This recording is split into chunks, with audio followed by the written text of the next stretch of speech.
Life is for living with you. I've made my decision.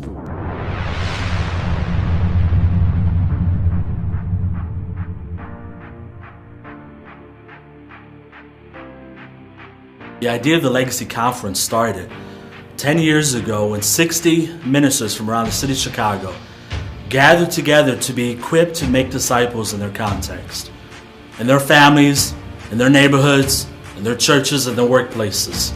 Who would have thought that 10 years later, this would have grown into a national conference, reaching 1,800 people with the same heart, the same passion, to be equipped to make disciples so that they could continue to go to their cities and leave a legacy. It started locally and it's now moving globally, man. So we see disciples gathering together to make much of Jesus and to learn about him and then to take it into their context. Coming on 10 years and it's grown so, incredibly, but yet it doesn't feel like this institutional, stale conference. It still feels alive. It feels like it's bustling with fresh perspective, fresh ideas that the Spirit of God is inspiring and encouraging and convicting and challenging people here.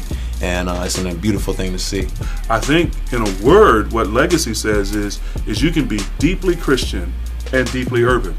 Those things are not a contradiction at all. I was able to attend workshops that were actually equipping me to give me ideas of things that God would have me bring back home to where I'm from. Legacy intersects race and class and gender and vocation in ways that I haven't seen in many other spaces. Individuals who were coming as attendees are now teaching breakouts. They've planted churches. They've started prison ministries.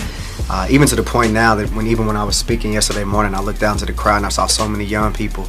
And I feel like this is kind of like a second generation, a second wind, if you will, of young people. And it's dope to see the Legacy already kind of has a legacy within itself. Very seldom do you get people to alter their schedules to come and all serve. All the different rappers, all the different preachers, all the different speakers, all the different teachers, all coming to give of themselves, not because we get paid, but because we believe in the vision and the mission.